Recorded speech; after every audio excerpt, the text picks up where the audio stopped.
Saudari-saudara yang terkasih di dalam Tuhan Yesus, marilah kita berdoa. Doa yang diajarkan oleh Tuhan Yesus sendiri. Dalam nama Bapa dan Putra dan Roh Kudus. Amin. Bapa kami yang ada di sorga, dimuliakanlah namamu. Datanglah kerajaanmu, dan jadilah kehendakmu di atas bumi seperti di dalam sorga.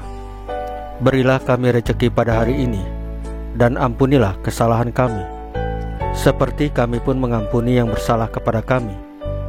Dan janganlah masukkan kami ke dalam pencobaan, tetapi bebaskanlah kami dari yang jahat.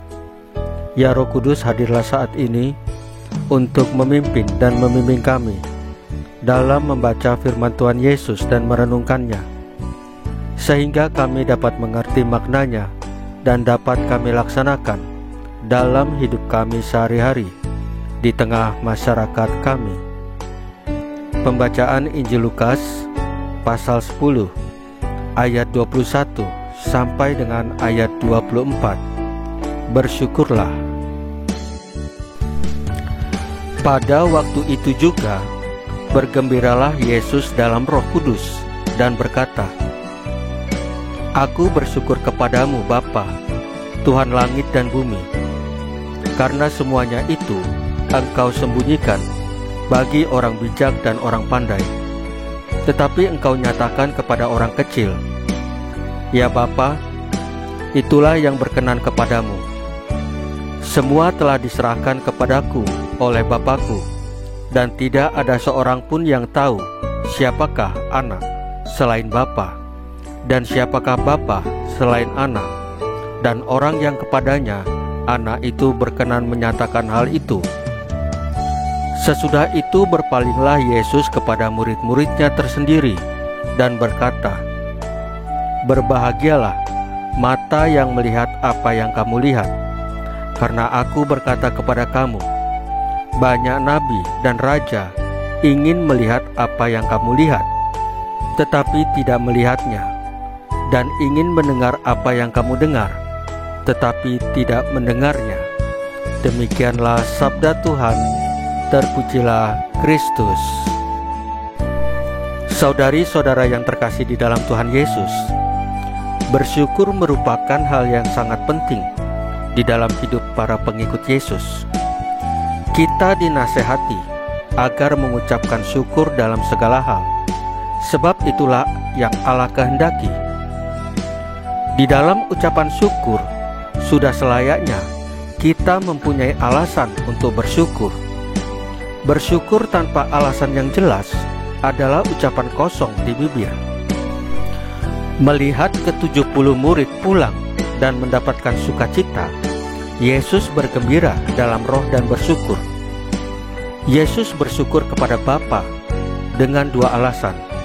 Alasan yang pertama, karena karunia Allah bagi para murid yang mengenal Yesus Kristus berkuasa menaklukkan kuasa iblis. Pengakuan mereka, setan-setan takluk dalam nama Yesus, adalah pengakuan kedaulatan dan kuasa yang dimiliki Yesus. Yesus bersyukur atas pemahaman mereka itu. Alasan yang kedua, karena Allah berkenan kepada mereka. Yesus berkata kepada murid-muridnya, Berbahagialah mata yang melihat apa yang kamu lihat. Hanya mereka yang terpilih, yang dikaruniakan kesempatan untuk melihat yang tidak dilihat orang lain, telah melihat kuasa Allah bekerja.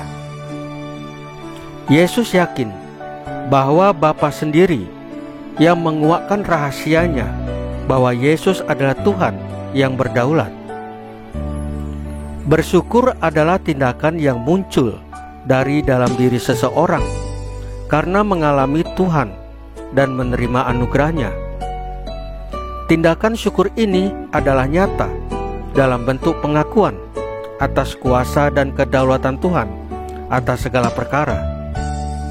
Jadi janganlah asal bersyukur. Bersyukurlah karena kita telah melihat bahwa Yesus adalah Tuhan yang berdaulat dan berkuasa atas hidup kita. Bersyukurlah karena Bapa berkenan mengaruniakan dan menyingkapkan kemuliaan dan kuasa Yesus, sehingga kita dapat melayaninya. Kitalah orang-orang yang Allah perkenankan untuk menikmati segala karunia-Nya. Yesaya menegaskan kepada umat Israel untuk bersyukur karena suatu tunas akan keluar dari tunggal Isai, dan taruk yang akan tumbuh dari pangkalnya akan berbuah. Ada 1001 alasan untuk bersyukur, maka sungguh memprihatinkan jika ada orang yang hari-harinya mengeluh dan akhirnya lupa bersyukur. Padahal kita tahu bahwa bersyukur adalah pintu masuk untuk berkat yang lain. Saudari-saudara yang terkasih di dalam Tuhan Yesus, marilah kita berdoa. Ya Allah, semoga kami semakin mampu bersyukur dalam keadaan apapun. Salam Maria, penuh rahmat, Tuhan sertamu. Terpujilah engkau di antara wanita, dan terpujilah buah tubuhmu Yesus. Santa Maria, Bunda Allah, doakanlah kami yang berdosa ini, sekarang dan waktu kami mati. Ya Tuhan Yesus, tambahkanlah iman kami hanya kepadamu saja, karena Engkau adalah Tuhan dan Juru Selamat kami, satu-satunya, tidak ada yang lain. Dalam nama Bapa dan Putra dan Roh Kudus. Amin. Saudari-saudara yang terkasih di dalam Tuhan Yesus, bacaan firman dan renungan hari ini sudah selesai. Tuhan Yesus memberkati kita semua.